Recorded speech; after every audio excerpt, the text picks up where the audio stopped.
Assalamualaikum warahmatullahi wabarakatuh. Saya Mutia Rohmatunisya dari kelas MJ502 akan mempresentasikan mengenai bisnis model Canvas. Tugas ini diajukan untuk memenuhi nilai mata kuliah Digital Innovative Entrepreneurship yang diampu oleh dosen Ibu Rati Anggoro Wilis SCMM. Nah, di sini ada table of content bisnis model Canvas. Yang pertama ada opening, yang kedua ada table of content, yang ketiga ada model bisnis, yang keempat elemen, dan yang terakhir analisis studi kasus. Yang pertama model Canvas. Pengertian mengenai model Canvas. Bisnis model Canvas adalah sebuah metode atau alat yang digunakan untuk menjelaskan bagaimana sebuah perusahaan atau organisasi dijalankan. Melalui BMC, perusahaan dapat menciptakan, memberikan, dan menangkap suatu nilai tertentu yang nantinya diterapkan dalam sebuah model bisnis, sehingga mampu menghasilkan kinerja yang optimal. Bisnis model Canvas dikenalkan pertama kali oleh Alexander Osterwalder pada tahun 2010 dalam bukunya yang berjudul Business Model Generation.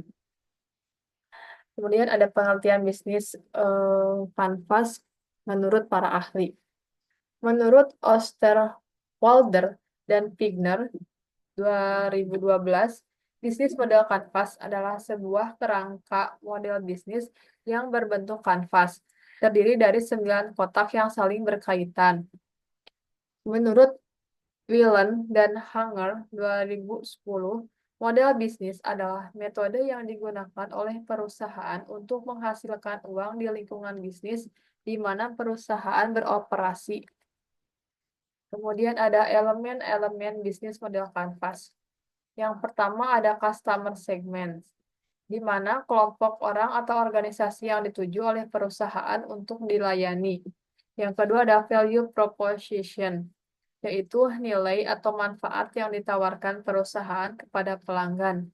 Yang ketiga, ada channel, wadah untuk berkomunikasi dan menjangkau pelanggan untuk menyampaikan value proposition yang ditawarkan. Kemudian ada customer relationship, yaitu pembinaan hubungan dengan pelanggan bertujuan untuk mendapatkan pelanggan baru atau akuisisi, mempertahankan pelanggan lama atau retention, dan menawarkan produk atau jasa lama dan baru pada pelanggan lama. Kemudian ada revenue stream, sebuah proses perusahaan untuk mendapatkan uang yang diperoleh dari setiap pelanggan yang mereka miliki per segmen. Kemudian ada key research, menggambarkan aset-aset terpenting yang menentukan keberhasilan pengoperasiannya model bisnis. Ada key activities, yaitu serangkaian kegiatan yang dilakukan organisasi untuk menciptakan produk atau jasa yang dibutuhkan pelanggan, menyampaikannya kepada pelanggan, membina hubungan dengan pelanggan, serta mengelola pendapatan sebagai hasil penjualan produk atau jasa dari pelanggan. Kemudian ada key partnership, di mana mitra kerja sama mengoperasikan organisasi. Organisasi membutuhkan kemitraan ini untuk berbagai motif yang umumnya seperti penghematan karena tidak tercapainya ekonomi skala, mengurangi risiko, memperoleh sumber daya atau pembelajaran. Kemudian ada cost structure, menggambarkan semua biaya yang muncul sebagai akibat dioperasikannya model bisnis ini. Nah, di sini kita masuk ke dalam pokoknya yaitu analisis studi kasus. Bisnis model Canvas Skincare Wardah. Yang pertama ada key partner, terdiri dari supplier, drugstore, department store, apotik, minimarket, dan toko kosmetik. Untuk key activities-nya yaitu distribusi, menjangkau pasar, serta promosi. Untuk key research, ada sumber daya manusia, formula baru, mesin, dan bahan baku. Untuk value proposition, ada halal produk, BPOM, harga terjangkau, kualitas terjaga, serta banyak produk yang sesuai dengan jenis kulit. Untuk customer relationship,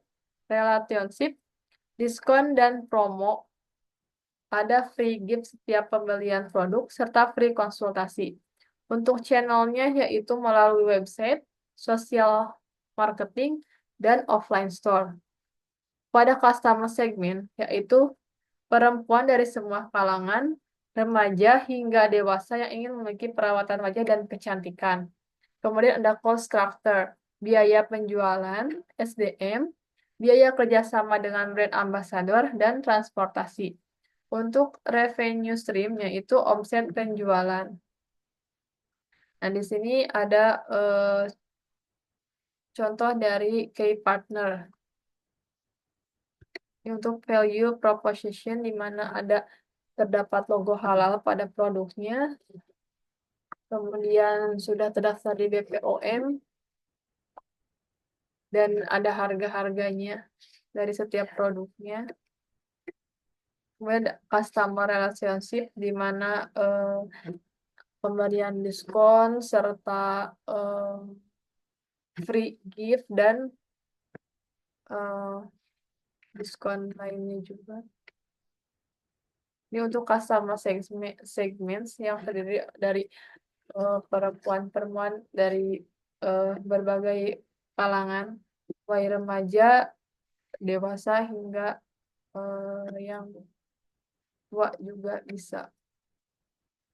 Untuk key research-nya, ini ada contoh dari formula baru dari facial foam, Wardah.